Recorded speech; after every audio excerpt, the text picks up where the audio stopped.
ഞാൻ കണ്ണു തുറക്കുമ്പോൾ ഉറക്കത്തിൽ വെളുപ്പിനെ അമ്മ മുട്ടുമേ നിന്ന് കൈ വിരിച്ചു പിടിച്ച് പ്രാർത്ഥിക്കും.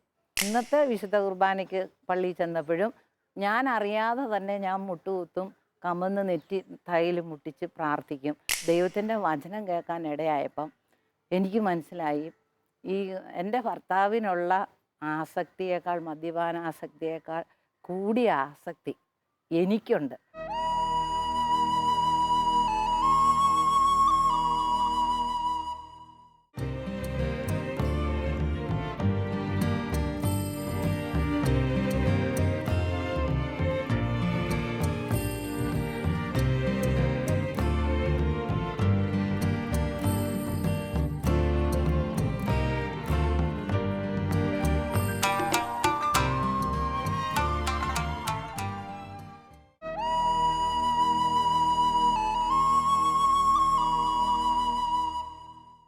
ആനി ചേച്ചി ഒരു കരിസ്മാറ്റിക് ധ്യാനം കൂടാനിടയായ സന്ദർഭവും ബൈബിൾ കോളേജിൽ പഠിക്കുവാനിടയായ സന്ദർഭവും പങ്കുവയ്ക്കുകയുണ്ടായി.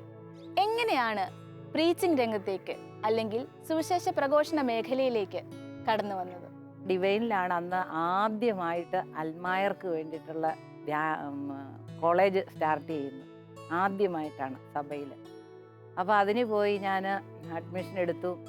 അവിടെ താമസം ഒരാഴ്ച. അപ്പം പിന്നത്തെ ശനിയാഴ്ച എനിക്ക് തിരിച്ചു വരണം വൈകുന്നേരം, എന്നാലേ ഉള്ളൂ പിന്നത്തെ ഒരാഴ്ചത്തേക്കുള്ള ഭക്ഷണമൊക്കെ ഇവിടെ ഉണ്ടാക്കി വെച്ചിട്ട് പോകാൻ പറ്റുള്ളൂ.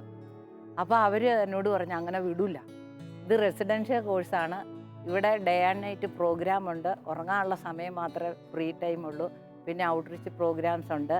അപ്പോൾ ഈ സാറ്റർഡേ ഇവിടുന്ന് പോകാൻ പറ്റില്ല എന്ന് പറഞ്ഞു. അപ്പം ഞാൻ ഈശോയോട് പ്രാർത്ഥിച്ചു, ദൈവമേ എനിക്ക് ഈ ബൈബിള് പഠിക്കണമെന്ന് ആഗ്രഹമുണ്ട്, ഇതിലെന്താ എഴുതി വെച്ചേക്കണേന്നൊന്ന് അറിയണമല്ലോ, എൻ്റെ സംശയങ്ങൾക്കൊരു നിവാരണം കിട്ടണം, അല്ലേ എനിക്ക് എൻ്റെ മനസ്സ് അസ്വസ്ഥ. ബൈബിൾ കോളേജിൽ ചേർന്നപ്പം ആദ്യത്തെ ആഴ്ച അവിടെ ധ്യാനമാണ്. അപ്പോൾ ബ്രദർ തോമസ് പോളിൻ്റെ ധ്യാനം. അപ്പോൾ ഈ ധ്യാനം ഞാൻ അറ്റൻഡ് ചെയ്ത് വലിയൊരു അനുഗ്രഹമായിരുന്നു അത്. ഈ ധ്യാനത്തിൻ്റെ ലാസ്റ്റ് ഡേയിൽ, അപ്പോൾ അതിനു മുമ്പ് ഞാൻ ഓർത്ത് ഈ ഭാഷാപരം എന്നൊക്കെ പറയണത് അതിങ്ങനെ എന്തോ വില കുറഞ്ഞ, അല്ലെങ്കിൽ ആർക്കും ഒരു ബോധമില്ലാത്ത അല്ലെ വിവരമില്ലാത്ത ആൾക്കാർ പറയണ ഒരു ഭാഷയാണെന്നൊക്കെയാണ് ഞാൻ കരുതിയിരുന്നത്. അതുകൊണ്ട് ഇത് കേൾക്കുന്നിടത്തു നിന്നൊക്കെ ഞാൻ മാറിപ്പോയിട്ടുണ്ട്. പക്ഷെ ആ ധ്യാനത്തിലൂടെ ഈ വരങ്ങൾ, പരിശുദ്ധാത്മാവിൻ്റെ ഫലങ്ങളും ദാനങ്ങളും വരങ്ങളും എന്തൊക്കെയാണെന്നൊക്കെ ആ ബ്രദർ പങ്കുവെച്ചപ്പം ഇനി ഈ ദാനങ്ങളും വരങ്ങളും കൊണ്ട് അങ്ങ് നിറയണമെന്നൊരു ദാഹം ഇങ്ങ്. അപ്പം ഈ പരിശുദ്ധാത്മാവിൻ്റെ ദാനങ്ങൾ വരങ്ങൾ കൊണ്ട് നമ്മൾ നിറയണമെങ്കിൽ നമ്മളിൽ പാപത്തിൻ്റെ അംശം കാണരുത്, ഇതെല്ലാം മാറ്റിക്കളയണം, അതെല്ലാം ഏറ്റി പറയണമെന്നുള്ള ആ ഒരു പ്രചോദനം എൻ്റെ ഉള്ളിലേക്ക് ഇങ്ങ് വന്നപ്പം ഞാൻ ഉറക്കം കുറവായിരുന്നു. രാത്രിയിലൊക്കെ ഇരുന്ന് ഈശോയോട് പറയാൻ തുടങ്ങി, ഈശോയെ എനിക്ക് നിന്നെ വേണം, പരിശുദ്ധാത്മാവിൻ്റെ ദാനങ്ങളും ഫലങ്ങളും വരങ്ങളും കൊണ്ട് നീ എന്നെ നിറയ്ക്കണം, അതിനെനിക്ക് എന്തൊക്കെയാണ് കുറവുകളുള്ളതെന്ന് എന്നെ കാണിച്ചു തരണം, അതിൻ്റെ തടസ്സം എല്ലാം എനിക്ക് നീക്കണം. അങ്ങനെ ഞാൻ പ്രാർത്ഥിച്ചുകൊണ്ടിരിക്കുമ്പോൾ അപ്പോൾ അതിനു മുമ്പ് വരെ എൻ്റെ വിചാരം എനിക്കൊരു പാവമില്ല, കാരണം എനിക്ക് കുഴപ്പമൊന്നുമില്ലോ, നല്ലൊരു ജീവിതമുണ്ട്, നല്ല ഭർത്താവ്, ഇപ്പോൾ കുടിയിൽ ഒന്നുമില്ല, ഒരു കുഴപ്പമില്ല, വളരെ ഫാമിലി നല്ല സ്മൂത്തായിട്ട് പോകുന്നു, എനിക്കും വേറെ പ്രശ്നമൊന്നും ഇല്ലയെന്നോർത്ത്. പക്ഷേ ഈ പ്രാർത്ഥന കഴിഞ്ഞപ്പോൾ മുതൽ എനിക്കുണ്ടായ, ഞാൻ മറന്നു കിടന്ന ചില മേഖലകൾ, എൻ്റെ പാപത്തിൻ്റെ അവസ്ഥകളെല്ലാം ഈശോ എന്നെ കാണിച്ചു തന്നു. അപ്പം ഞാൻ എല്ലാവരും കിടന്നുറങ്ങുമ്പോൾ ഞാൻ രാത്രി ബെഡിൽ എഴുന്നേറ്റിരുന്ന് കരയാൻ തുടങ്ങി. ഈശോയെ ഇതെല്ലാം എന്നിൽ നിന്ന് നീ മാറ്റണം, എനിക്കിത് വേണ്ട, എനിക്കിനി ഇതേ വേണ്ട, പക്ഷേ എനിക്ക് നിന്നെ വേണം. എന്തോ ഒരു ആവേശം, അന്ന് ഇതിൻ്റെ അർത്ഥമൊന്നും അറിഞ്ഞിട്ടൊന്നുമല്ല പറഞ്ഞു. അങ്ങനെ പറഞ്ഞ് ധ്യാനം തീരുന്ന ലാസ്റ്റ് ഡേ അന്ന് ശനിയാഴ്ച രാവിലെ 10 മണി വരെ എനിക്ക് വലിയ പ്രത്യേകിച്ചൊന്നും തോന്നുന്നുമില്ല. അപ്പോൾ അന്ന് ഉച്ചയ്ക്ക് എല്ലാവരെയും വിടും. അപ്പോൾ അന്ന് എനിക്ക് വീട്ടിൽ പോകാൻ പെർമിഷൻ കിട്ടി. കാരണം ഞാൻ എൻ്റെ വീട്ടിലെ സാഹചര്യം, ജോലിയുടെ കാര്യം എല്ലാം പറഞ്ഞപ്പോൾ അവിടുത്തെ കോർഡിനേറ്റർ പറഞ്ഞു, ആനി ചേച്ചിക്ക് ഒരു പെർമിഷൻ പ്രത്യേകം ഞങ്ങൾ തരാം എന്നൊക്കെ പറഞ്ഞ് എന്നെ അനുവദിച്ച. അപ്പോൾ ഈ ദൈവമേ, ഈ ധ്യാനവും തീർന്നിട്ട് എനിക്ക് ഒരു മാറ്റവും വന്നിട്ടില്ല, എനിക്ക് എൻ്റെ ദാഹം ഉണ്ടല്ലോ അറിവിനുള്ളത്, അത് മാറിയില്ലോ എന്ന് ഓർത്തിരുന്ന് അന്നത്തെ ആ 10 മണിക്ക് ശേഷം ബ്രേക്ക്ഫാസ്റ്റ് കഴിഞ്ഞിട്ട് എത്തിയ സമയത്ത് ഒരഭിഷേക പ്രാർത്ഥന ഉണ്ടായിരുന്നു. ആ പ്രാർത്ഥനയിൽ ഭയങ്കരമായ രീതിയിൽ എനിക്കൊരു സ്നേഹാനുഭവം ഇങ്ങ് വന്നു. എല്ലാവരും എഴുന്നേറ്റ് നിന്ന് സ്തുതിക്കുക. അപ്പോൾ ഞാൻ കണ്ണു തുറന്ന് ഞാൻ സുബോധത്തോടെ ശ്രദ്ധിക്കുമ്പം ഞാൻ മാത്രം എഴുന്നേറ്റ് നിൽക്കുന്നുണ്ട്, ബാക്കി എല്ലാവരും കസേരയിലിരിക്കണു, ഞാൻ 2 കൈ ഉയർത്തിപ്പിടിച്ച് ഞാൻ എൻ്റെ ജീവിതത്തിൽ പറഞ്ഞിട്ടില്ലാത്ത ഒരു ഭാഷ ഇങ്ങോട്ട് പറയുക. അത് ഭയങ്കരമായ കഠിനപ്പെട്ട വാക്കുകളാണ് ഇങ്ങോട്ട്. എന്നാന്ന് എനിക്കറിയത്തില്ല. ഞാനിതിങ്ങനെ പറഞ്ഞുകൊണ്ടിരിക്കുക. അപ്പോൾ സ്റ്റേജിൽ നിന്ന് ഈ ബ്രദർ ഇങ്ങനെ പറയുന്നുണ്ട്, തോമസ് ബ്രദർ പറയുന്നുണ്ട്, ശാന്തമാകുക ശാന്തമാകുക എന്ന് പറയുന്നുണ്ട്. അങ്ങനെ എൻ്റെ ചെവിയിലേക്ക് ഇതിങ്ങനെ കേട്ട് കേട്ട് കേട്ട് വന്നപ്പോഴാണ് ഞാൻ ഓർക്കുന്നത്. അന്നേരം ഞാൻ പരിസരം ശ്രദ്ധിക്കുമ്പോൾ എല്ലാവരും കസേരയിലിരിക്കുക. അങ്ങനെ പറഞ്ഞു. അപ്പോൾ എൻ്റെ വിചാരം മുഴുവൻ ഒരു വലിയ ടാപ്പ് എൻ്റെ തലയ്ക്ക് മുകളിൽ തുറന്നിരിക്കുന്നു. എന്നിട്ട് ശക്തമായിട്ട് ഇങ്ങനെ വെള്ളം ചീറ്റി വലിയ പമ്പിനകത്തുനിന്ന് വെള്ളം ഇങ്ങനെ എൻ്റെ ദേഹത്ത് വീഴുക. അപ്പം ഞാൻ ഓർക്കണം, ദൈവമേ എൻ്റെ സാരിയും ബ്ലൗസും എല്ലാം നനഞ്ഞല്ലോ, ഞാനിത് ഈ ഹോളിലാണല്ലോ, ഇനി എങ്ങനെയാണ് ഞാനിതൊന്ന് ഉണക്കിയെടുക്കുന്നതെന്ന് ഓർത്തുകൊണ്ട് ഞാനിങ്ങനെ കണ്ണ് തുറന്ന് നോക്കുമ്പോൾ അവിടെ എല്ലാം ശാന്തമാണ്. ഞാൻ നനഞ്ഞിട്ടില്ല, ഒന്നുമില്ല. പക്ഷെ എനിക്ക് പറയുന്നത് നിയന്ത്രിക്കാൻ പറ്റണില്ല. പെട്ടെന്ന് എൻ്റെ ശരീരം അങ്ങ് തളരുന്ന പോലെ ഒന്ന് ഞാൻ കസേരയിൽ അങ്ങിരുന്നിട്ട് ഫ്രണ്ടിലെ കസേരയിലേക്ക് ഞാൻ തല ചായ്ച്ച് അവിടെ കുറേ സമയം അങ്ങിരുന്നു. ബ്രദർ സ്റ്റേജിൽ ക്ലാസ് തുടർന്നുകൊണ്ടിരിക്കണം. അത് കഴിഞ്ഞ് ഞാനിങ്ങനെ തല ഉയർത്തുമ്പോൾ ഞാൻ അതുവരെ ഇരുന്ന ഞാനല്ല. എൻ്റെ അടുത്തിരുന്നവരോടൊക്കെ എനിക്കൊരു ചുമ്മാ ഒരു സ്നേഹം അങ്ങ് തോന്നുക. എന്നാന്നറിയാൻ പാടില്ല. ഭയങ്കര സന്തോഷം, ഭയങ്കര സന്തോഷം. ഈ സന്തോഷം കൊണ്ട് ഈ ഇരിക്കാൻ മേലെന്ന് പറയുന്ന പോലെയുള്ളൊരു ഇതാണ് ആ അവസ്ഥ അങ്ങ് വന്നു. അപ്പോൾ എന്നിട്ട് അന്നത്തെ ഡയറി അന്ന് എന്നെ എഴുതി വെച്ച് എൻ്റെ ആത്മാവ് മറ്റൊരവസ്ഥയിലേക്ക് ഈശോ മാറ്റിയിരിക്കണമെന്നും പറഞ്ഞ് ഞാൻ ജനിച്ചു എന്നും പറഞ്ഞ് ഞാൻ എൻ്റെ ഡയറിയിൽ എഴുതി വെച്ചു വന്ന്. അങ്ങനെ അന്ന് ഒരു ഭയങ്കര ശക്തമായ അഭിഷേകം. പിന്നീടാണ് എനിക്ക് അറിഞ്ഞത് ഇത് അഭിഷേകമായിരുന്നു എന്നൊക്കെ. കാണുന്ന വഴിയോരം എല്ലാം എനിക്ക് പുതുതായിട്ട് ഒരു ഭയങ്കര സ്നേഹം എൻ്റെ ഉള്ളിൽ നിന്ന് ഇങ്ങനെ അങ്ങോട്ട് വരുക. പറഞ്ഞറിയിക്കത്തില്ല തന്നെ. വീട്ടിൽ വന്നു കഴിഞ്ഞ് അന്ന് വൈകുന്നേരം പിള്ളേരും ഉണ്ട്, ഹസ്ബൻഡും ഉണ്ട്. അപ്പം ഞാൻ പറഞ്ഞു, എനിക്കൊരു ഭാഷാവരം കിട്ടിയെന്ന് പറഞ്ഞു. അപ്പോൾ മമ്മിക്ക് എന്നാ ഭാഷാവരം കിട്ടിയെന്ന് ചോദിച്ചു. ഞാൻ പറഞ്ഞു, നിങ്ങൾക്ക് കേൾക്കണമെങ്കിൽ ഞാൻ പറഞ്ഞുതരാമെന്ന് പറഞ്ഞു. അപ്പോൾ അന്ന് വരെ ഞാൻ ജീവിതത്തിൽ തലേ കൈവച്ചൊന്നും പ്രാർത്ഥിച്ചിട്ടില്ല. പക്ഷെ ആ ഒരാഴ്ചത്തെ ധ്യാനത്തിലൂടെ തലേ കൈപ്പ് ഇതൊക്കെ മനസ്സിലാക്കി തന്നു. ജീവിതത്തിൽ ആദ്യമായിട്ട് ഞാൻ എൻ്റെ ഭർത്താവിൻ്റെ തലയിൽ എൻ്റെ 2 ആൺപിള്ളേരുടെ തലയിലും കൈവച്ചങ്ങോട്ട് പ്രാർത്ഥിച്ചു. കുരിശുരൂപത്തിൻ്റെ മുമ്പിൽ കൊണ്ടുവന്ന് നിർത്തിയിട്ട് ഈ വീടിൻ്റെ വാതുക്കൽ നിർത്തിയിട്ട് രൂപത്തിൻ്റെ താഴെ നിർത്തിയിട്ട് ഇവരുടെ തലയെ കൈവച്ചിട്ട് ഞാൻ പ്രാർത്ഥിക്കുമ്പം എനിക്ക് മലയാള ഭാഷയിലോ ഇംഗ്ലീഷ് ഭാഷയിലോ ഒന്നും പ്രാർത്ഥന വരുന്നില്ല. ഈ ഭാഷാവരം ഇങ്ങോട്ട് വരിക. അപ്പോൾ ഈ ഭാഷാവരം ഇങ്ങ് വന്ന് ഞാനിങ്ങനെ പ്രാർത്ഥിച്ചുകൊണ്ടിരിക്കുമ്പോൾ പ്രാർത്ഥനയെല്ലാം കഴിഞ്ഞ് കഴിഞ്ഞപ്പോൾ അപ്പോൾ ഈ പിള്ളേർ ആകാംക്ഷ കൊണ്ട് പറഞ്ഞതാ ഭാഷാവരം കിട്ടിയെന്ന് പറഞ്ഞപ്പോൾ അത് എന്നാ കിട്ടിയെന്നറിയാൻ വേണ്ടി ഇവരെന്നെ കളിയാക്കി ചോദിച്ചതാ. പക്ഷെ ഞാൻ ഇതിങ്ങനെ അങ്ങോട്ട് പ്രാർത്ഥിച്ചു കഴിഞ്ഞപ്പോഴത്തേക്കും അതെല്ലാം കഴിഞ്ഞ് കുറച്ച് കഴിഞ്ഞപ്പോൾ ചേട്ടനും അനിയനും കൂടെ ഇരുന്നുകൊണ്ട് പറയാം, ചേട്ടാ ഈ പ്രാവശ്യം മമ്മിക്ക് ഏതാണ്ട് കിട്ടിയിട്ടുണ്ടെന്ന് പറഞ്ഞു. അപ്പോൾ ഇവർക്കൊരു ബോധ്യമായി എന്തോ എനിക്കൊരു ചേഞ്ച് വന്നിട്ടുണ്ടെന്ന്. അങ്ങനെ അത് കഴിഞ്ഞ് പിന്നത്തെ ആഴ്ച ഞാൻ വീണ്ടും കോളേജിലേക്ക് പോയി. തിങ്കളാഴ്ച വെളുപ്പിന് ചെന്ന് ക്ലാസ് അറ്റൻഡ് ചെയ്ത് ആ കോഴ്സ് എന്നെ മാറ്റിമറിച്ചു. അപ്പോൾ അന്ന് ഈ ക്ലാസ് ഇങ്ങനെ സ്റ്റേജിൽ ഇവരെടുത്തുകൊണ്ടിരിക്കുമ്പോഴും എൻ്റെ മനസ്സിലൂടെ പല കാര്യങ്ങൾ ദർശനങ്ങളൊക്കെ ഇങ്ങനെ ഇതെന്നതാണെന്നൊന്നും എനിക്കറിയത്തില്ല. പക്ഷെ അന്ന് ഇപ്പോഴും എൻ്റെ ഡയറി കയ്യിലിരിപ്പുണ്ട്. അന്ന് പച്ചമനുഷ്യ ഞാൻ ഉപയോഗിക്കാം, പച്ചമനുഷ്യയിലാണ് നോട്ട് എഴുതുന്നത്. അപ്പോൾ എന്നോട് ഇങ്ങനെ പറയാം, വലിയവർക്ക് ഈശോയെ കൊടുക്കാൻ ഇന്ന് ഒത്തിരി ധ്യാനങ്ങളും പ്രവർത്തനങ്ങളും ഒക്കെ ഉണ്ട്. കുട്ടികളെ രക്ഷിക്കാനും അതിന് കുട്ടികൾക്ക് ഇങ്ങനെ ഈശോയെ കൊടുക്കാനുള്ള സംവിധാനം ഇന്ന് ഇല്ല. അതുകൊണ്ട് കുട്ടികൾക്ക് ധ്യാനങ്ങൾ നടത്തണമെന്ന് എനിക്കൊരിത് കിട്ടി. ഞാനത് അവിടെ എഴുതി വെച്ച് എൻ്റെ ഡയറിയിൽ ഇപ്പോഴും ഉണ്ടത്. എന്നിട്ട് ഞാൻ ഈ ബൈബിൾ കോളേജ് വെച്ച് ഇങ്ങനെ ഈ കുട്ടികളെ ഇത് ധ്യാനിപ്പിക്കണം, ഈശോയെ കുഞ്ഞുനാളിലെ കൊടുക്കണം, ശൈശവത്തിൽ തന്നെ നടക്കേണ്ടുന്ന വഴി അഭ്യസിപ്പിക്കുക, വാർദ്ധക്യത്തിലും അതിൽ നിന്ന് പിന്തിരികയില്ല എന്നാണ് സുഭാഷിതങ്ങൾ 22:6 പറയുന്നത്. അപ്പം ഞാൻ ഓർത്തു, ശൈശവത്തിൽ തന്നെ നടക്കണമെങ്കിൽ ശൈശവ കാലഘട്ടം 0 to 6 year അല്ലേ. അപ്പോൾ ഈ 6 വയസ്സിന് മുമ്പ് ഈ കുട്ടികളെ എങ്ങനെ ഈശോയുടെ വചനം പഠിപ്പിക്കും? ഇതൊക്കെ ഞാൻ ചിന്തിച്ച മേഖലയാണ്. എന്തായാലും ഞാൻ ആ കോഴ്സ് കഴിഞ്ഞ് വീട്ടിൽ വന്നു കഴിഞ്ഞിട്ട് ഞാൻ ഇവിടെ ഇരുന്നുകൊണ്ട് ഇതിനെക്കുറിച്ച് ചുമ്മാ ചിന്തിച്ച് കുറേ കാര്യങ്ങൾ കിട്ടിയതെല്ലാം ഞാൻ എഴുതി വെച്ചിട്ട് ഞാനൊരു ആവേശത്തിന് തിരിച്ച് ഡിവൈനിൽ ചെല്ലുക. ഇപ്പോൾ കോളേജ് കഴിഞ്ഞിട്ട് 1 മാസമേ ആയുള്ളൂ. ജോലി ജോയിൻ ചെയ്തു. ഞാനൊരു അവധി ദിവസം അച്ഛനെ കാണാൻ ചെന്നിട്ട് അച്ഛനെ ഞാൻ കണ്ടിട്ട് അച്ഛനോട് ഞാൻ പറഞ്ഞു, അച്ഛാ ബൈബിൾ കോളേജിൽ ഞാൻ പഠിച്ച ഒരു സ്റ്റുഡൻറ്റാണ്, എനിക്കിങ്ങനെ ഒരു കാര്യം തോന്നുന്നു, നമ്മൾ വലിയവരെ മാത്രം ബൈബിള് പഠിപ്പിച്ചാൽ പോരാ, കുഞ്ഞു കുട്ടികളെ മുതൽ ശൈശവത്തിൽ തന്നെ ബൈബിള് പഠിപ്പിക്കണമെന്നാണ്. അതിന് വേണ്ടിയിട്ട് എന്താ ചെയ്യണ്ടേ, അത് അങ്ങനെ എനിക്കൊരു പ്രേരണ വരുന്നു. അപ്പം അച്ഛൻ പറഞ്ഞു, ആനി ഒരു കാര്യം ചെയ്യും, ആനിക്ക് കിട്ടുന്ന കാര്യങ്ങൾ ഒരു പ്രൊജക്റ്റാക്കി എഴുതിക്കൊണ്ടിരാൻ പറഞ്ഞു. അങ്ങനെ ഞാൻ അച്ഛൻ പ്രാർത്ഥിച്ച് എന്നെ അങ്ങ് വിട്ടു. അത് കഴിഞ്ഞ് ഞാൻ പിന്നത്തെ ആഴ്ച അച്ഛനെ കാണാൻ ചെന്നപ്പം ഞാനൊരു പ്രൊജക്റ്റ് തയ്യാറാക്കിക്കൊണ്ടാണ് ബൈബിൾ നേഴ്സറി എന്ന് പറഞ്ഞത്. അപ്പം ബൈബിൾ നേഴ്സറി കുട്ടികൾക്ക് വേണ്ടി സ്റ്റാർട്ട് ചെയ്യണമെന്നും അതിൽ അതായത് സൈക്കോളജിക്കലായിട്ടും അതുപോലെ ആത്മീയമായിട്ട് വചനാധിഷ്ഠിതമായിട്ടുള്ള പ്ലേവേ മെത്തേഡിലൂടെ കുട്ടികളെ വചനം പഠിപ്പിക്കേണ്ടത് എങ്ങനെയാണ് എന്ന് ഞാനൊരു പ്രൊജക്റ്റ് തയ്യാറാക്കുമ്പോൾ എനിക്ക് നിമിഷം കൊണ്ട് ഇതെല്ലാം ഇങ്ങ് കിട്ടുക. വീട്ടിൽ ഇരുന്ന് കഴിയുമ്പോൾ പെട്ടെന്ന് നല്ല ഫ്ലോയാണ്, എഴുതി കിട്ടുവാണ്. അതുകൊണ്ട് ഞാൻ അച്ഛൻ്റെ അരികെ ചെന്ന്, അപ്പോൾ അച്ഛനത് എന്നെ നോക്കിയിട്ട് പറഞ്ഞു, ഇത് വളരെ നല്ലതാണ്, ഇത് നമുക്ക് ഇവിടെ സ്റ്റാർട്ട് ചെയ്യാം.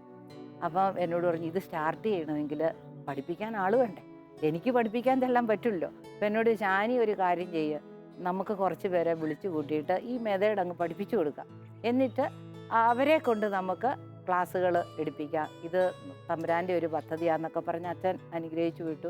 ഇതിനൊരു ഗൈഡ്ലൈൻ, ഒരു ബുക്ക് വേണം, ഒരു ഗൈഡായിട്ടൊരു ബുക്ക് വേണ്ടേ ടീച്ചേഴ്സിന് പഠിപ്പിക്കണമെങ്കിൽ.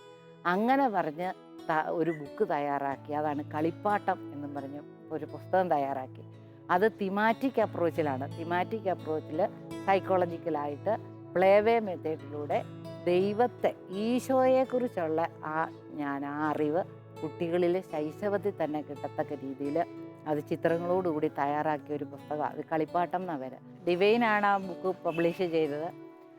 അത് കഴിഞ്ഞിട്ട് ഡിവൈൻ തന്നെ പത്രത്തിൽ പരസ്യം കൊടുത്തു. കുട്ടികളുടെ ഇടയിൽ ബൈബിള് പഠിപ്പിക്കാൻ താല്പര്യമുള്ളവരൊക്കെ അപേക്ഷ വയ്ക്കാൻ പറഞ്ഞ് ഒരു ബൈബിൾ ടീച്ചേഴ്സ് ട്രെയിനിങ് കോഴ്സ് ഡിവൈനിലങ്ങ് ആരംഭിച്ചു. അപ്പം മൈക്കിൾ കാര്യമറ്റ അച്ഛനുണ്ട് പ്രിൻസിപ്പാളായിട്ട്.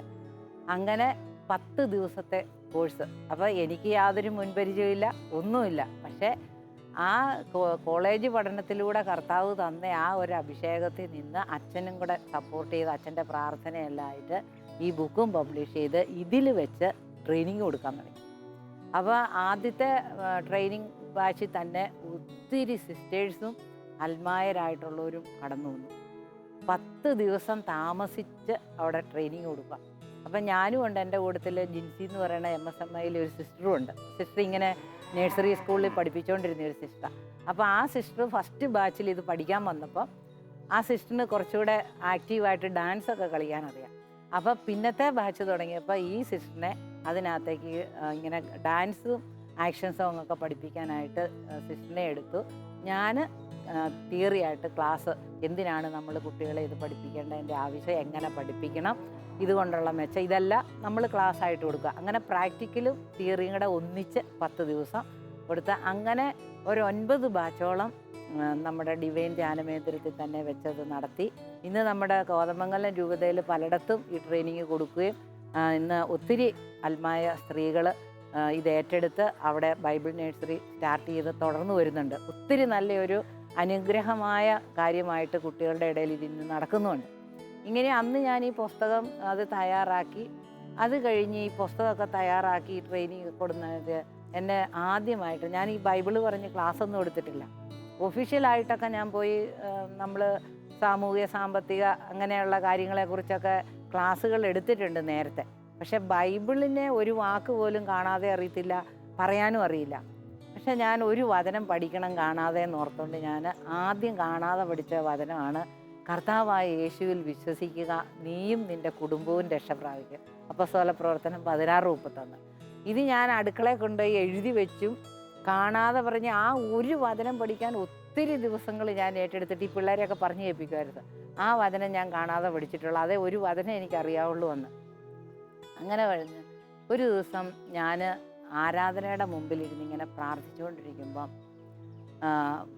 എനിക്ക് വചനം പ്രസംഗിക്കണം, ഇനി ഇത് ആരോടെങ്കിലുമൊക്കെ പറയണം ഇതെന്നൊക്കെ ഒരു ചിന്ത വന്നു. അങ്ങനെ ചിന്തിക്കുമ്പോൾ ഈ കോളേജ് പഠനം കഴിഞ്ഞ് വന്ന ഉടനെ തന്നെ നമ്മുടെ വീട്ടിൽ ഒരു പ്രാർത്ഥന അങ്ങ് തുടങ്ങി. അപ്പോൾ വൈകുന്നേരം ഞങ്ങൾ ജോലി കഴിഞ്ഞ് വന്നു കഴിയുമ്പോൾ അയൽവക്കത്തുള്ളവരും ഞങ്ങളുടെ ഫ്രണ്ട്സും ഒക്കെ കൂടി ഞങ്ങൾ നമ്മുടെ വീടിൻ്റെ മുകളിലത്തെ റൂമിൽ ഞങ്ങൾ പ്രാർത്ഥിക്കാൻ തുടങ്ങി. അപ്പം അങ്ങനെ ആ പ്രാർത്ഥന നമ്മുടെ ഇടവക വികാരി അച്ഛനോട് അനുവാദം മേടിച്ച് അങ്ങനെ തുടങ്ങിയതാണ്. ആ പ്രാർത്ഥന അങ്ങ് തുടരുമ്പം എനിക്ക് തോന്നി ഇനി സഭയോട് ചേർന്ന് എന്തെങ്കിലുമൊക്കെ പ്രവർത്തിക്കണം. അങ്ങനെ വന്ന് സഭയിൽ വന്ന് നമ്മൾ ഇടവകയിൽ വന്ന് വികാരിയച്ഛനോട് പറഞ്ഞ് നമുക്കിവിടെ പ്രാർത്ഥനാ ഗ്രൂപ്പൊന്നുമില്ല, അന്ന് പ്രാർത്ഥനാ ഗ്രൂപ്പൊന്നുമില്ല, നമുക്ക് ഒരെണ്ണം തുടങ്ങണമെന്നും പറഞ്ഞ് ഞങ്ങളെല്ലാവരും കൂടെ കൂടി ഒരു പ്രാർത്ഥന, ഒരു കൂട്ടായ്മ, വലിയ പബ്ലിസിറ്റി ഒന്നുമില്ല, പ്രാർത്ഥിക്കണമെന്ന് ആഗ്രഹമുള്ള എല്ലാവരും കൂടെ ഒന്നിച്ചുകൂടി ഞങ്ങൾ വൈകുന്നേരം, അന്ന് ജോലിയുള്ളവരാണ് കൂടുതലും, അപ്പോൾ വൈകുന്നേരങ്ങളിൽ ഞങ്ങൾ വെള്ളിയാഴ്ച വൈകിട്ട് ടൗൺ പള്ളിയിൽ വന്ന് ഞങ്ങളൊരു ഗ്രൂപ്പ് ഇരുന്ന് കൊന്തയെല്ലി പ്രാർത്ഥിക്കും. എന്നിട്ട് ഞങ്ങൾ തിരിച്ച് വീട്ടിൽ പോകും. അങ്ങനെ അതും തുടർന്ന് വരിക. അങ്ങനെ ഒരു ദിവസം ഇരിക്കുമ്പോൾ വാഴത്തോപ്പിൽ നിന്ന്, ഇടുക്കിയിൽ നിന്ന് ഞങ്ങളുടെ ഒരു ഫാമിലി ഫ്രണ്ട് ഇവിടെ വന്ന് പറഞ്ഞു, ചേച്ചിക്ക് ഒരു ക്ലാസ് വന്നു ഞങ്ങളുടെ പള്ളിയിൽ എടുക്കാവുന്നു. ഞാനപ്പോൾ ക്ലാസ് ഒന്നും എടുത്തിട്ടില്ല, പക്ഷേ ഞാൻ പറഞ്ഞു ഞാൻ എടുക്കാമെന്ന് പറഞ്ഞു. അങ്ങനെ അവിടുത്തെ അവർക്ക് പ്രാർത്ഥനാ ഗ്രൂപ്പുണ്ട്, അത് യാക്കോബ പള്ളിയാണ്. എന്നിട്ട് ഞാൻ അവിടെ പോയി. ഞാനപ്പോൾ ഒരു 5 പേജ് എഴുതിക്കൊണ്ടാണ് പോകുന്നത്, കാരണം എനിക്കറിയത്തില്ല വചനമൊന്നും. 5 പേജ് നന്നായിട്ട് എഴുതി സൂപ്പറായിട്ട് ഞാനും എൻ്റെ ഹസ്ബൻഡും കൂടെയാണ് പോകുന്നത്. ഞങ്ങൾ പള്ളിയിൽ ചെന്നു, ക്ലാസ് തുടങ്ങി. പള്ളി നിറച്ച ആൾക്കാർ. അപ്പോൾ അവരെല്ലാം ഇങ്ങനെ ശ്രദ്ധിച്ച് എന്നെ കണ്ടിങ്ങനെ നോക്കി നിൽക്കുക. അപ്പോൾ ഞാൻ കണ്ണടച്ച് നമുക്ക് എഴുന്നേറ്റ് നിന്ന് സ്തുതിച്ച് പ്രാർത്ഥിക്കാമെന്ന് പറഞ്ഞുകൊണ്ട് ഞാൻ കണ്ണടച്ച് ഇങ്ങനെ സ്തുതിപ്പിച്ച് ശക്തമായിട്ട് ഇങ്ങനെ സ്തുതിച്ചിങ്ങനെ പ്രാർത്ഥിച്ചു. ആ പ്രാർത്ഥിച്ചുകൊണ്ടിരിക്കുമ്പോഴും എൻ്റെ മനസ്സിലുണ്ട് അടിപൊളിയായിട്ട് 2 മണിക്കൂർ ക്ലാസ് എടുക്കണം, കാരണം എഴുതിയത് എൻ്റെ കയ്യിലിരിപ്പുണ്ട്, ബൈബിളിനകത്ത് ഞാൻ വെച്ചിട്ടുണ്ട്. അപ്പം ഞാൻ ഓർത്തുകൊണ്ടിരുന്നത് എല്ലാവരും കര ഉയർത്തി സ്തുതിച്ച് ഇങ്ങനെ കണ്ണടച്ച് നിൽക്കുമ്പോൾ ഇടയ്ക്കിടയ്ക്ക് പ്രാർത്ഥിപ്പിക്കണം. അന്നേരം എനിക്കിത് നോക്കാമല്ലോ, നോക്കിയിട്ട് അടുത്തത് പറയാം. ഇങ്ങനെ മനസ്സിൽ ചിന്തിച്ചുകൊണ്ട് ആദ്യം ചെന്ന് സ്റ്റേജിലേക്ക് കയറി ആൾത്താരെ നിന്ന് ഇങ്ങനെ കര ഉയർത്തി പ്രാർത്ഥിച്ച് സ്തുതിച്ചേച്ച് എല്ലാവരോടും ഇരിക്കാൻ പറഞ്ഞ് അങ്ങിരുന്നേച്ച് ഞാൻ ഈ ബൈബിൾ ഇങ്ങ് തുറക്കുമ്പോൾ ഈ എഴുതിയ പേപ്പറില്ല. എൻ്റെ ഈശോയെ, എല്ലാവരും എൻ്റെ മുഖത്തേക്ക് നോക്കിയിരിക്കണു, ഹസ്ബൻഡ് നോക്കിയിരിക്കണു. എൻ്റെ ഈശോയെ, ഇത് ഞാൻ ഇങ്ങനെയെല്ലാം നോക്കി. അതിനിടയ്ക്ക് ഞാൻ തന്നെ ഈശോയെ സ്തുതി ഞാൻ ഇങ്ങനെ പറഞ്ഞുകൊണ്ടിരിക്കുക. എൻ്റെ കണ്ണു മുഴുവൻ ഇതിനകത്ത് തപ്പുക. പേപ്പർ എവിടെ പോയെന്ന് അറിയത്തില്ല. എൻ്റെ കർത്താവേ, ഞാൻ അവിടെ നിന്നുകൊണ്ട് എൻ്റെ ഈശോയെ, എൻ്റെ ദൈവമേ എന്നെൻ്റെ ഹൃദയം പൊട്ടി ഒരു വിളിയങ്ങ് വിളിച്ചു. കാരണം എനിക്കൊന്നും അറിയില്ല, എൻ്റെ മനസ്സ് ബ്ലാങ്ക്. ഒരു വിളിയങ്ങ് വിളിച്ചു കഴിഞ്ഞപ്പോഴത്തേക്കും തലേ ദിവസം രാത്രിയിൽ കുത്തിക്കുറിച്ചതാ, അതിൽ ഒരു പോയിന്റ് മനസ്സിലേക്ക് വന്നു. അതേലങ്ങ് തുടങ്ങി ഞാൻ പെട്ടെന്ന് തുടങ്ങിയിട്ട്. അപ്പോൾ ഇവർ സംഘാടകർ എന്നോട് പറഞ്ഞായിരുന്നു ഇടയ്ക്ക് ഒരു ബ്രേക്ക് കൊടുക്കണം, ഒരു പാട്ട് പാടണം, 5 മിനിറ്റ് ബ്രേക്ക് പുറത്തിറക്കി വിടണം, 1 മണി വരെ ക്ലാസ് ഉള്ളതാണ്. ഇപ്പോൾ 2-2.5 മണിക്കൂർ ഉള്ളത് കൊണ്ട് ഇടയ്ക്ക് ഗ്യാപ്പ് വേണമെന്ന് പറഞ്ഞു. പക്ഷേ ഈ പറഞ്ഞതൊക്കെ ഞാനും മറന്നുപോയി. കിട്ടിയ ആവേശത്തിന് ഞാനിങ്ങനെ അത് എവിടുന്ന് വന്നു എന്നോ എന്ത് പറഞ്ഞു എന്നൊന്നും എനിക്കറിയാൻ മേല. ഞാൻ ക്ലാസ് എടുത്തുകൊണ്ടിരുന്നു. പക്ഷേ ആ ദേവാലയത്തിനകത്തുനിന്ന് ഒരു മനുഷ്യ കുഞ്ഞു പോലും എഴുന്നേറ്റും പോയില്ല. അവരെല്ലാം ഇങ്ങനെ അന്തപ്പെട്ട് നോക്കിയിരുന്നു. അവസാനം ഒരു കുറിപ്പ് കിട്ടി, ക്ലാസ് തീർക്കാറായി എന്ന് പറഞ്ഞപ്പോഴാണ് ഞാൻ ബോധം വരുന്നത്. എന്തായാലും അങ്ങനെ ഒരു സംഭവം നടന്ന് സന്തോഷമായി, എല്ലാവർക്കും സന്തോഷമായി. പറഞ്ഞ എന്നാന്ന് എനിക്കറിയത്തില്ലെങ്കിലും എല്ലാവർക്കും സന്തോഷമായി എന്നുള്ള കാര്യമായി ഇങ്ങ് പോന്നു. എന്നിട്ട് ഈ വിവരം ഞാൻ പിന്നത്തെ ആഴ്ചയിൽ ചെന്നപ്പോൾ പനക്കലച്ചനോട് പറഞ്ഞു, ഇങ്ങനെയൊരു സംഭവം ഉണ്ടായി എന്ന് പറഞ്ഞു. കുടുംബജീവിതത്തെക്കുറിച്ചാണ് അന്ന് ഫസ്റ്റിൽ എടുത്തത് അങ്ങനെ. അപ്പോൾ അച്ഛൻ പറഞ്ഞു, ഒരു കാര്യം ചെയ്യും, ഇനി അടുത്ത ചൊവ്വാഴ്ച വരുമ്പോൾ ഇവിടെ വന്നാൽ ഇതെല്ലാം കൂടെ ചേർത്തൊരു സാക്ഷിയായിട്ട് പറയാൻ പറഞ്ഞു. അപ്പം ഞാൻ പറഞ്ഞു, അച്ഛൻ പറഞ്ഞു, അല്ല ഇന്ന് നേരമുണ്ട്, ഇന്ന് കയറാൻ പറഞ്ഞു. എൻ്റെ ഈശോ, എനിക്ക് വല്ലതും അറിയാവോ? ഒരു വചനം പോലും അറിയത്തില്ല. ഞാൻ പറഞ്ഞു, എൻ്റെ അച്ഛൻ അടുത്ത ആഴ്ച വരുമ്പോൾ പഠിച്ചുകൊണ്ട് വരാം, എന്നിട്ട് വേണ്ട ആനി ഇപ്പം കയറാൻ പറഞ്ഞു. ഞാൻ അന്നേരം ഐസായിട്ടിരിക്കുക സ്റ്റേജിൻ്റെ പുറകിൽ. എൻ്റെ പേര് വിളിച്ച് പറയുമ്പോൾ ആ മലയാള സ്റ്റേജിൽ ഞാൻ ആദ്യമായിട്ട് ചെന്ന് മുട്ടുകുത്തി കമന്ന് വീണ് മുത്തി. കാരണം കർത്താവെ, എനിക്കൊന്നും അറിയത്തില്ല, എന്നാ പറയണമെന്ന് അറിയത്തില്ല. ആ മൈക്കിൻ്റെ മുമ്പിലേക്ക് പോയി ഞാൻ നോക്കുമ്പോൾ മനുഷ്യൻ്റെ തല മാത്രമേ കാണത്തുള്ളൂ. അന്ന് 15,000 ഒക്കെ ധ്യാനിക്കുന്ന സമയമാണ് ഡിവൈനിൽ. എനിക്കറിയത്തില്ല കുടുംബജീവിതത്തെക്കുറിച്ച്. എനിക്ക് അന്നേരം കിട്ടിയതെല്ലാം പറഞ്ഞിട്ട് ആ ടൈമായപ്പോൾ ഞാൻ അരമണിക്കൂർ എങ്ങാണ്ടേ ഉണ്ടായിരുന്നുള്ളൂ. അത് ഞാനിങ്ങനെ ഇറങ്ങി 40 മിനിറ്റ്. അപ്പോൾ ഇറങ്ങിക്കഴിഞ്ഞപ്പം വന്നു കഴിഞ്ഞ് ഞാൻ കാപ്പി കുടിച്ചുകൊണ്ടിരുന്നപ്പോൾ അച്ഛൻ ഡൈനിങ് ഹോളിൽ വന്നിട്ട് പറഞ്ഞു, ഇനി ദമ്പതികളുടെ ഒരു ധ്യാനം ഇവിടെ വെക്കണുണ്ട്, അന്ന് ആനി വരണം, ഒരുങ്ങി വരണം, അതിന് പ്രാർത്ഥിച്ചോട്ടോ, അന്നേരം ഒരു ക്ലാസ് കൊടുക്കണം, ഒരു 1.5 മണിക്കൂർ അന്നേരം കിട്ടുമെന്ന് പറഞ്ഞു. ശരിയെന്നും പറഞ്ഞു പോന്നു. അങ്ങനെ ഒരു വലിയൊരു കൺവെൻഷൻ പോലെ ദമ്പതികൾക്കുള്ള ഒരു കൺവെൻഷൻ അവിടെ നടത്തി. അന്ന് ഞാൻ പോയി എൻ്റെ സാക്ഷ്യവും ഇതെല്ലാം എൻ്റെ ജീവിതത്തിൻ്റെ അവസ്ഥകളും എല്ലാം പറഞ്ഞ് ടോക്ക് കൊടുത്തു. അത് അന്ന് അച്ഛൻ എന്നെ ആ സ്റ്റേജിൽ അതുപോലെ തന്നെ പുറകിൽ കൊണ്ടുപോയി കയറ്റി ഞാൻ കയറിക്കുമെന്നും പറഞ്ഞു വിട്ടതാണ്. അന്ന് പനക്കലച്ഛൻ എന്നെ കൈ പിടിച്ച് സ്റ്റേജിൽ കയറ്റിയതാണ്. ഇന്നിപ്പോൾ 16 വർഷത്തോളം ആകുന്നു. വ്യാഴാഴ്ച ദിവസം കുടുംബജീവിതത്തെ ആദ്യം ഞാൻ കുടുംബജീവിതം എടുത്തെങ്കിലും പിന്നെ സാക്ഷ്യവും വചനത്തിൻ്റെ ക്ലാസ്സൊക്കെ ആയിട്ട് ഇങ്ങനെ മാറി മാറിയാണ് ക്ലാസ് എടുത്തുകൊണ്ടിരുന്നത്. അന്ന് പ്രൊഫസർ റോസ്ലിൻ ചെറിയാനാണ് അവിടെ കുടുംബജീവിതത്തിൻ്റെ ക്ലാസ് എടുത്തുകൊണ്ടിരുന്നത്. അപ്പോൾ പുള്ളിക്കാരി മരിച്ചുപോയി. ആ മരിച്ചതിൻ്റെ ആ ആഴ്ച മുതൽ പനക്കലച്ഛൻ എന്നെ വിളിച്ചിട്ട് പറഞ്ഞു, ഇനി ആനി കുടുംബജീവിതത്തിൻ്റെ ക്ലാസ് എടുക്കാൻ പറഞ്ഞ് അങ്ങനെ പ്രാർത്ഥിച്ചൊരുങ്ങി അച്ഛൻ്റെ അനുഗ്രഹവും മേടിച്ച് കർത്താവിൻ്റെ കരുണ കൊണ്ട് ഇന്നേ വരെ ഈ കഴിഞ്ഞ വ്യാഴാഴ്ച ഡിവൈനിൽ കുടുംബജീവിതത്തിൻ്റെ ക്ലാസ് എടുത്തു. അങ്ങനെയാണ് ഞാൻ പ്രീച്ചിങ് മേഖലകളിലേക്ക് കടന്ന് ഫസ്റ്റിലേ വരുന്നത്. അങ്ങനെയാണ് ആദ്യം ഒരു യാക്കോബ പള്ളിയിലാണ് എടുത്തത്. ഇപ്പം ലത്തീൻ, മലങ്കര, യാക്കോബ, കത്തോലിക്ക എല്ലാ റീത്തുകളിലും പോയി ഞാൻ ക്ലാസ്സുകൾ എടുത്തിട്ടുണ്ട്. എടുക്കാനായിട്ട് ദൈവം അനുവദിച്ചിട്ടുണ്ട്. ഒക്കെ കർത്താവിൻ്റെ ഒരു കരുണയാട്ടോ.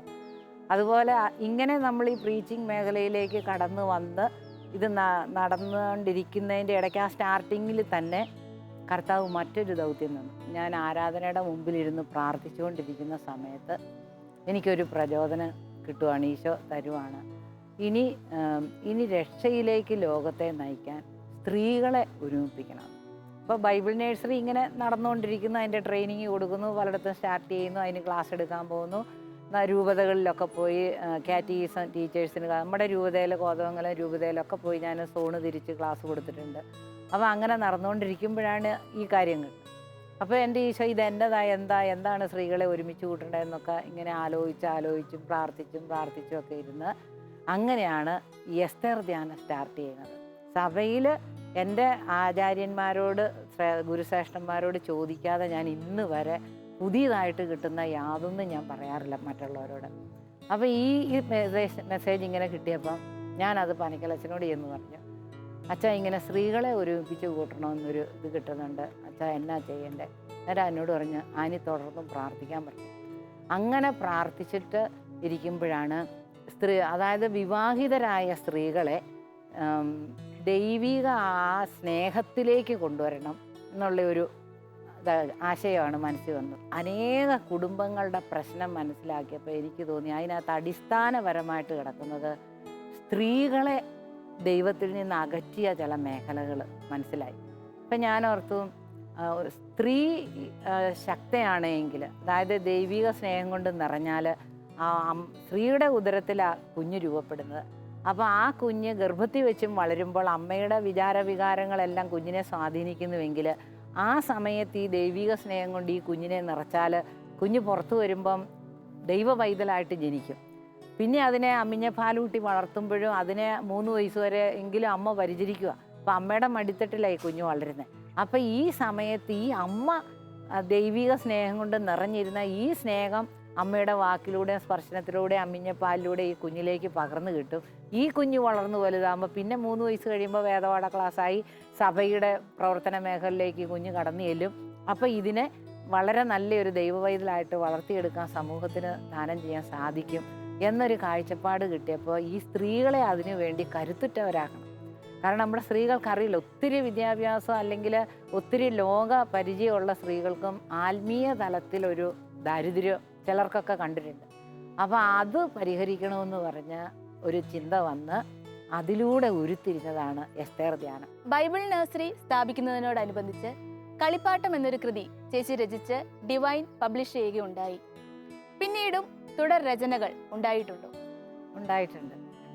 കളിപ്പാട്ടം ബൈബിൾ നഴ്സറി അത് അധ്യാപകർക്കും കുട്ടികൾക്കും പേരൻസിനും ഒരുപോലെ ഹാൻഡിൽ ചെയ്യാവുന്ന രീതിയിൽ അത് തയ്യാറാക്കിയത്, ചിത്രങ്ങളോടുകൂടി ഒരു പുസ്തകം. അതിനുശേഷം ആ പുസ്തകത്തെക്കുറിച്ച് കേട്ടറിഞ്ഞു നമ്മുടെ തൃശ്ശൂർ അതിരൂപത എന്ന് അന്നത്തെ കാറ്റഗീസം ഡയറക്ടറായിരുന്ന ചെമ്പശ്ശേരി അച്ഛന് ആവശ്യപ്പെട്ട് അവർക്കൊരു പാഠാവലി ഞാൻ എഴുതി തയ്യാറാക്കിയായിരുന്നു.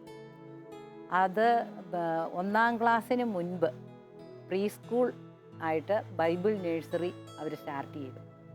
അപ്പോൾ ആ കുട്ടികൾക്ക് വേണ്ടി പഠിപ്പിക്കാൻ ഒരു പാഠാവലി, അത് വർഷങ്ങളിപ്പോൾ 10 വർഷത്തിനൊക്കെ മേലെയായിട്ട് ഇപ്പോഴും ആ പുസ്തകം തന്നെയാണ് അവർ ഫോളോ ചെയ്ത് ഇപ്പോഴും കുട്ടികളെ അത് അവർ പഠിപ്പിച്ചുകൊണ്ടിരിക്കുന്നത്. അങ്ങനെ ഒരു നഴ്സറി പാഠാവലി അവർക്ക് തയ്യാറാക്കി കൊടുത്തിട്ടുണ്ട് ആ പുസ്തകം. പിന്നെ മറ്റൊന്ന് വിടരുന്ന മൊട്ടുകൾ എന്ന് പറഞ്ഞ് കുട്ടികൾക്ക് വേണ്ടിയിട്ടുള്ള സ്റ്റോറീസ്, ഒരു 3 നാടകങ്ങളും ഒരു 12 സ്റ്റോറീസുമായിട്ട് ഒരു പുസ്തകം തയ്യാറാക്കി. ഇത് സോഫിയ ബുക്സ് പബ്ലിഷ് ചെയ്തു. അത് തയ്യാറാക്കുന്നതിൻ്റെ പിന്നിലൊരു ഒത്തിരി കഥകളൊക്കെ ഇന്നിപ്പോൾ സാധാരണ ഇറങ്ങുന്നുണ്ട്. കുട്ടികൾക്ക് കഥകൾ ഇഷ്ടമാണ്. പക്ഷെ ആ കഥകളിലൂടെ ഒന്നും ഒരു കാര്യം ഗുണപാഠം കിട്ടുന്നുണ്ട്. ഒരു നല്ല പ്രവൃത്തി, നന്മ പ്രവൃത്തിയൊക്കെ കിട്ടുന്നുണ്ടെങ്കിലും നമുക്ക് അങ്ങനെ പോരല്ലോ. നമുക്ക് ഈശോയിലേക്ക് കുട്ടികളെ അടുപ്പിക്കണം. അപ്പോൾ ആ വചനത്തോടടുത്ത് വരാൻ വേണ്ടിയിട്ട് കുട്ടികൾക്ക് എന്ത് ചെയ്യണമെന്നത്, അങ്ങനെ കുട്ടികൾക്ക് വേണ്ടിയിട്ട് ഈ കഥാരൂപത്തിൽ വചനാധിഷ്ഠിതമായ കഥകളാണ് അതിനകത്ത്. അപ്പോൾ അത് വായിച്ച് അവർ പഠിച്ചല്ലേ മറ്റുള്ളവർ വായിച്ച് കേൾപ്പിച്ച് കഴിയുമ്പോൾ അവർക്ക് അതിലുള്ള വചനം മുഴുവനും അവർക്ക് കിട്ടും. അപ്പോൾ ആ രീതിയിൽ ഒരു പുസ്തകം തയ്യാറാക്കിയിട്ടുണ്ട്. പിന്നെ കുട്ടികൾക്ക് വേണ്ടിയിട്ടുള്ള പാട്ടുകൾ, അത് 2 CDs ഇറക്കിയിട്ടുണ്ട്. അത് ഡിവൈനാണത് പബ്ലിഷ് ചെയ്തത്. പാട്ടുകളാണ്, ലിറിക്സ് മാത്രമേ ഞാൻ എഴുതിയിട്ടുള്ളൂ. അതിൻ്റെ ട്യൂണും അതൊക്കെ ബാക്കി അവർ വേറെ ഗ്രൂപ്പാണ് ചെയ്തിരിക്കുന്നത്. പക്ഷേ ലിറിക്സ് എല്ലാം എഴുതി കൊടുത്തു. അങ്ങനെ 2 കാസറ്റുകൾ പാട്ടിൻ്റേതും കുട്ടികൾക്ക് വേണ്ടിയിട്ട് തയ്യാറാക്കിയിട്ടുണ്ട്. ഇപ്പോൾ ഈ എസ്തർ ധ്യാനത്തിൻ്റെ അത് ബുക്കാക്കാനായിട്ട് അത് തയ്യാറാക്കിക്കൊണ്ടിരിക്കുക ഞാൻ. പിന്നെ കാറ്റഗിസം കുട്ടികൾക്ക് വേണ്ടിയിട്ട് വീണ്ടും ഒരു പുസ്തകത്തിൻ്റെ പണിപ്പുരയിലാണ്. പിന്നെ കുടുംബ ജീവിതക്കാർക്ക് വേണ്ടിയിട്ട് അത് 3 ഇങ്ങനെ അതിനുള്ള ഒരു തയ്യാറെടുപ്പിലാണ് ഇപ്പം ഞാനിരിക്കുന്നത്. ഇനിയും കൂടുതൽ രചനകൾ ചേച്ചിയുടെ ഭാഗത്തു നിന്നും സാഹിത്യ ലോകത്തിന് ഉണ്ടാവും. ഇപ്പോൾ സഭയുടെ ഏതൊക്കെ ഉത്തരവാദിത്തങ്ങളാണ് ആനി ചേച്ചി നിർവഹിക്കുന്നത്? ഇപ്പം സഭയിൽ എനിക്ക് തോന്നുന്നു ഒരു സ്ത്രീക്ക്, ഒരു സാധാ കുടുംബിനിക്ക് ചെന്നെത്താൻ പറ്റുന്ന ഏറ്റവും പ്രധാന സ്ഥാനം വരെ സഭ എന്നെ ഉയർത്തി. അതായത് കാത്തലിക് കൗൺസിൽ ഓഫ് ഇന്ത്യയുടെ ഒരംഗമാണ്. പിന്നെ നമ്മുടെ പാസ്റ്ററൽ കൗൺസിലിൽ അതിൻ്റെ എക്സിക്യൂട്ടീവ് കമ്മിറ്റി ഉണ്ട്, അജണ്ട കമ്മിറ്റി എന്ന് പറയും. അതിൽ കഴിഞ്ഞ 3 വർഷം ഞാൻ ഒരു വനിതയേ ഉള്ളൂ അതിനകത്ത്, ബിഷപ്പ് ഉൾപ്പെടെയുള്ള ഒരു കമ്മിറ്റി അത്. അപ്പോൾ അതിൽ അംഗമായിരുന്നു. ഇപ്പോഴും ഞാൻ പാസ്റ്റർ കൗൺസിൽ മെമ്പറാണ് അവിടെ രൂപതയുടെ. KCBC വിമൻസ് കമ്മീഷൻ്റെ ഈ രൂപതയുടെ സെക്രട്ടറിയാണ്. അതുപോലെ മറ്റ് നമ്മുടെ സഭയോടനുബന്ധിച്ചുള്ള എല്ലാ ഫാമിലി അപ്പോസ്റ്റലേറ്റിൻ്റെ സഭയുടെ റിസോഴ്സ് പേഴ്സണാണ് ഞാൻ. അതിൻ്റെ ടീമിൽ ഒരംഗമാണ്. അപ്പോൾ പ്രീ മാരേജ് കോഴ്സിന് ക്ലാസ് എടുക്കുന്നുണ്ട്, പേരൻസിന് ക്ലാസ് എടുക്കുന്നുണ്ട്. അങ്ങനെ സഭയുടെ ഇതിലായിട്ടുള്ള മിക്ക തലങ്ങളിലും ഞാൻ പ്രവർത്തിക്കാൻ അവസരം എനിക്ക് തരുന്നുണ്ട്.